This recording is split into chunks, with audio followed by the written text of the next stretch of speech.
Irmãos e irmãs, este é o nosso terceiro encontro das SEBs Caminhando com Jesus em Nazaré, em preparação ao 11º encontro intereclesial das SEBs na Diocese de Rondonópolis, no Mato Grosso, julho do ano que vem. Hoje o tema: o Reino de Deus na história do povo de Israel e na vida de Jesus de Nazaré. A busca do Reino de Deus sempre esteve no horizonte da vida do povo de Deus e mais tarde visibilizado na pessoa de Jesus. Para falar da chegada desse Reino de Deus, tornou-se um tema muito querido que nasceu na fé e do coração do povo de Deus, acentuado sobretudo com a chegada da monarquia, isto é, a partir de Davi, e que se estende sempre na história dos que têm fé na experiência de Deus trazida por Jesus de Nazaré. Olhando o passado a partir do povo de Israel, a figura do rei cresceu para ter uma estabilidade social e religiosa. A principal causa desse pedido vinha das ameaças que o povo de Israel sofria da parte dos filisteus. Elas se tornavam cada vez mais perigosas. Militarmente, os fariseus eram muito mais preparados para enfrentar os adversários e, entre eles, o povo de Israel. Por isso, diante do medo e das ameaças dos filisteus, o povo de Israel deseja seguir as tradições de seus povos vizinhos que tinham um rei para governá-lo e protegê-lo. Samuel, o último dos juízes, apresenta uma série de advertências sobre os perigos advindos de tal decisão. No primeiro livro de Samuel, ao capítulo 8, versículos 11 a 18, são descritas as ações que o rei fará, mas o povo não se importou. Pelo contrário, eles disseram: não adianta, nós queremos um rei, queremos ser como as outras nações, queremos ter um rei para nos governar, para nos dirigir na guerra e lutar em nossas batalhas. E assim foi feito. Samuel ouviu o que eles pediram e então foi e contou tudo a Deus. O Senhor respondeu: faça o que eles querem, dá a eles um rei. Samuel apresentou ao povo a imagem do rei como um espinheiro, imagem real que logo se fez presente. O rei possui toda a autoridade em suas mãos, e o rei se tornou um espinho para o povo. O rei fará as leis que devem ser observadas, e ao mesmo tempo é o juiz que decide e dá a sentença. Com a introdução do rei, começaram a existir as desigualdades econômicas e sociais entre as tribos, umas enriqueciam e as outras empobreciam. Não raras vezes o rei também é a figura que domina o aspecto religioso, fazendo-se passar por um ser divino. O rei era visto como uma espécie de mediador da ordem, da justiça e da vontade de Deus. Ele se encontrava acima do povo e afirmava ser filho de Deus. O rei tornava-se um representante de Deus, portanto tinha que ser obedecido às cegas. Ao invés de o poder estar a serviço do povo, começa a ser cobiçado como dominação. O poder pelo poder. Pior ainda, o rei morava na cidade protegida por muros, distante dos campos e das aldeias onde o povo pobre trabalhava e morava. Por isso, o clamor popular das injustiças e violência não chegava até o palácio do rei. Se de um lado o rei era chamado de pai da nação e considerado como representante de Deus na terra, cujas decisões ele tomava são as decisões do próprio Deus, eram questionados pelos profetas e profetisas dentro do povo de Israel. Este grupo sonha com outras formas de um rei governar e proteger mais tarde, e projeta mais tarde o reino de Deus. Assim, pouco a pouco, na história de Israel, vozes proféticas se levantaram contra esta visão nefasta, desagradável e perversa para o povo. Uma das primeiras figuras que se levantou foi Débora. A gente pensa que são sempre os homens, por primeiro que agem. Débora denuncia em seu cântico, capítulo 5 do livro dos Juízes, a desigual participação das tribos nas causas comuns. Quando ela teve que lutar junto com Baraque para derrotar Sisara, chefe do exército de Jabim, rei de Canaã, nem todas as tribos vieram em seu auxílio, como as de Ruben, Gad, Dan e Asser. Veja o capítulo 15, 16 e 17. Como as outras tribos não vieram, isso ajudou a aumentar os conflitos entre eles. As tribos que enriqueceram foram aquelas que mais apoiavam a monarquia. O grupo do boi era o mais interessado num sistema de defesa mais organizado e permanente.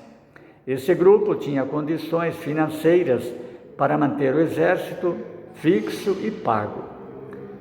A partir de Débora, uma juíza, temos o surgimento do movimento profético que se levantou contra o reinado dos reis, mostrando-lhes que isto não era a vontade de Deus.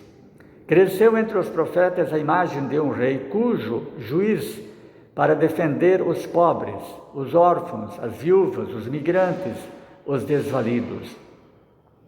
O Salmo 146 revela a imagem de um Deus como Senhor, que dá vista aos cegos, que ergue os cambalidos, que ama os justos, que protege os migrantes, ampara os órfãos e as viúvas, mas frustra os planos, as atitudes e transtorna o caminho dos ímpios. Ele é o Rei eterno, que reina para sempre. Ele é teu Deus, tem habitação em Sião, de geração em geração. Essa ideia cresce e se expande no meio do povo, liderada pelos profetas e profetisas. Cresce o movimento profético que não deixa de criticar e de tomar posições muito claras e distintas. Elencamos 3 atitudes. Em primeiro lugar, surge o anúncio de um reinado diferente desse rei. Homens humanos que desejam se passar por deuses. O que esses profetas e profetisas fazem? Passam a vida anunciando a chegada de um rei que trará o reinado de Deus que será para sempre. Então, há algo diferente e novo nessa forma de falar de um Deus próximo do povo. Os profetas, com suas mensagens, interpelavam o rei que governava Israel e, ao mesmo tempo, o povo, exigindo deles uma transformação, uma conversão interior e exterior. Anunciavam caminhos novos de justiça e misericórdia e denunciavam todas as maldades do rei e de seus amigos. Por isso, viviam arriscando frequentemente a própria vida. Em segundo lugar, foram vistos como videntes. Veja Samuel 9:9. Ou então doidos, ou pessoas esquisitas que dançam e caem em delírio. Depois, mais tarde, tiveram uma visão mais positiva ao interpretar os sonhos e consultar a Deus, 1 Samuel 6, 7. A credibilidade chegou quando anunciava e denunciava, arriscando frequentemente a própria vida. O anúncio muitas vezes era feito também com ações simbólicas. Um Deus com rosto humano, que vale mais a misericórdia do que sacrifícios, clamavam eles, mais além dos sofrimentos e dores. Este rei que virá do alto estabelecerá o reino de Deus. Nesse sentido, em terceiro lugar, Isaías alimenta a esperança do povo de um reinado de paz, de um novo rei em Sião, de um novo Davi em Sião. No entanto, Jeremias fala do reino como uma nova aliança, pela qual serão transformados os corações. Outros descrevem o novo reinado de Javé como felicidade consumada, que através de Israel será oferecida a todos os povos. Por isso o Senhor mesmo dará a vocês um sinal. O profeta Isaías anuncia que a Virgem conceberá e ficará grávida, dará à luz um filho e o chamará de Emanuel.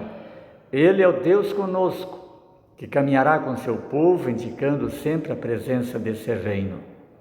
Em Maria, o Verbo se fez carne e habitou entre nós. Jesus vem cumprir as promessas e realizar a salvação, trazendo o reino de Deus, que está próximo, ou que está no meio de nós, com a presença de Jesus e a realização da promessa no Antigo Testamento. Na pregação de Jesus, a soberania de Deus, ou o reinado de Deus, é um Deus que reina eternamente e para sempre. Para o evangelista Lucas, a vinda do reinado de Deus não é observável. Não se pode dizer ele aqui ou ele ali, pois o reinado de Deus está no meio de vós.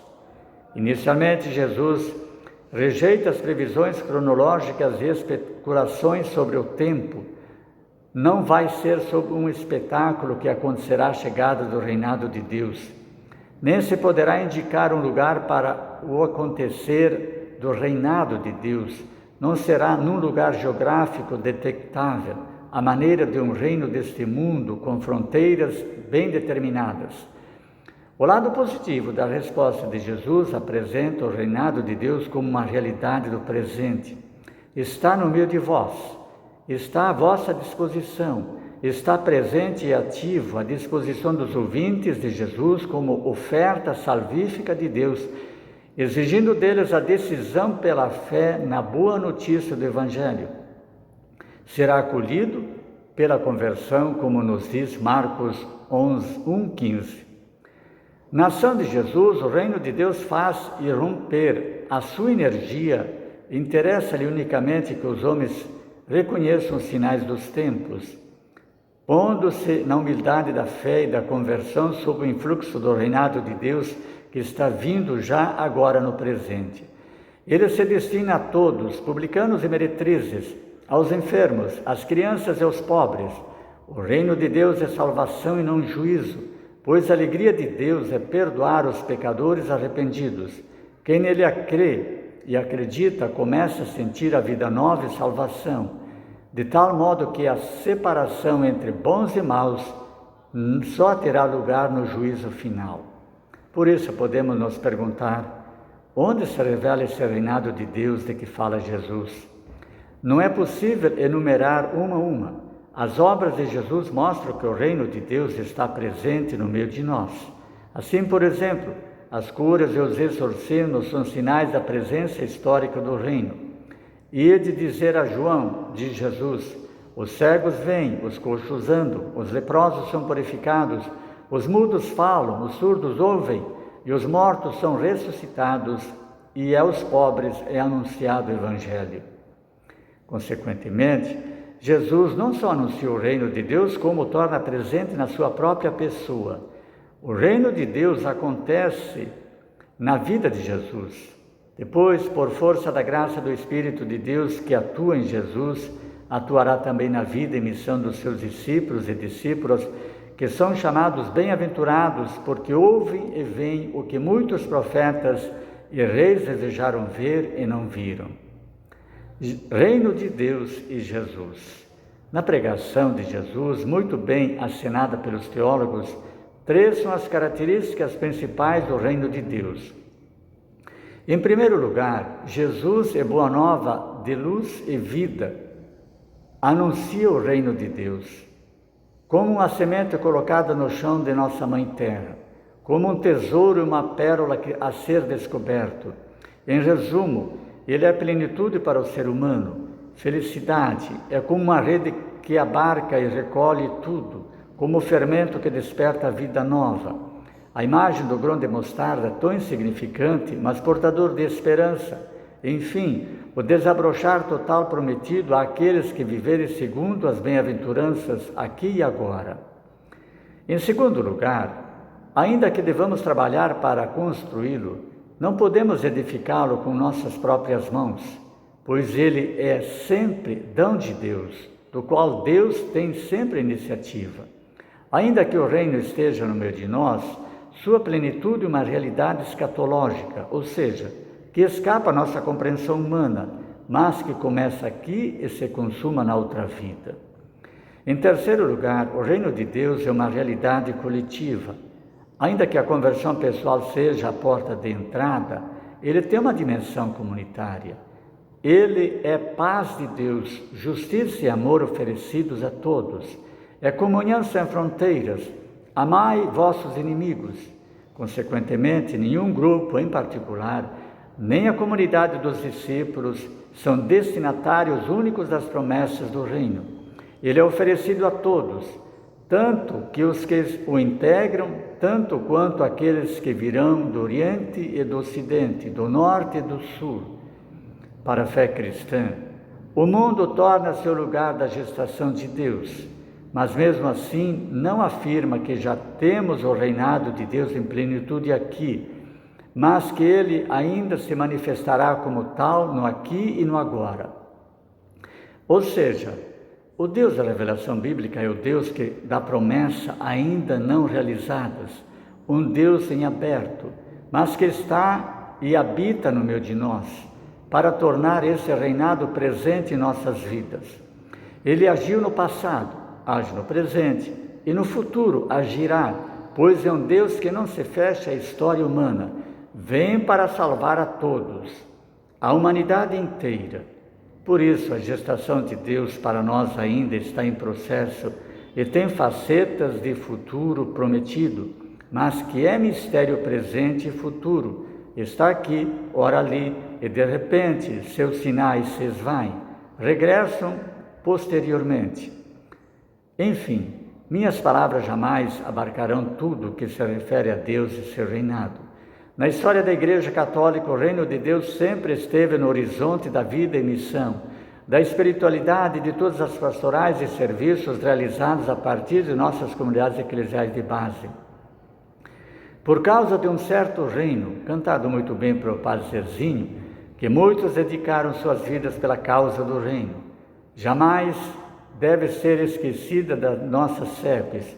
Nesse sentido, as comunidades eclesiais de base sempre tiveram presente no aqui e agora a busca e a realização concreta desse reino presente na oração, na mística, na leitura orante da Palavra de Deus, na organização da vida eclesial, suas pastorais e movimentos, na caridade, no cuidado da vida dos pobres excluídos, da justiça e da paz, da busca do bem comum e no cuidado da vida que habita nesta casa comum, na conversão e solidariedade aos pobres e marginalizados. Enfim, o reino de Deus é grande e enorme como é o próprio Deus, mistério de salvação. Nós e as SEBs. Então, porque nós cristãos não devemos ter medo ao sentirmos que somos uma minoria hoje na igreja e no mundo que busca esse reino de Deus. Basta que sejamos significativos, isto é, que acreditemos na potência da palavra de Deus, que a semeemos na misericórdia com humildade e muita paz, sem angústia, nem tenhamos pressa para ver os resultados. É preciso saber esperar, é preciso paciência e, sobretudo, fé na palavra de Deus. Se a semente for boa, despontará e dará o seu fruto. O desígnio de Deus sempre se cumpre, muito além de nossas previsões e da nossa impaciência. Hoje, as SEBs, mesmo com suas limitações humanas, são sinais de uma igreja que, pelo testemunho e pela palavra, anuncia a boa nova de Jesus de Nazaré, o reino de Deus, aos pobres e a todos aqueles e aquelas que, ao lado dos pobres e junto com eles e elas, querem seguir Jesus, o caminho, a verdade e a vida. As SEBs continuam sendo um sinal da vitalidade da igreja. Já nos dizia São João Paulo II na Redentores Missio, número 51. Os discípulos e as discípulas de Cristo nelas se reúnem na escuta e na partilha da palavra de Deus e do pão. Buscam relações mais fraternas, igualitárias e inclusivas. Superam a cultura do machismo e o clericalismo. Celebram os mistérios cristãos e assumem o compromisso de transformação da sociedade e defesa da criação, a nossa casa comum, concluiu São João Paulo II. Continuemos nossa caminhada. Veja o fascículo disponibilizado nas redes sociais de nossa diocese. Reúna alguns membros de sua comunidade. Segue a metodologia que já conhecemos. Leia, reze, compartilhe, divulgue. Chame sua comunidade para rezar conosco sobre o tema acima exposto.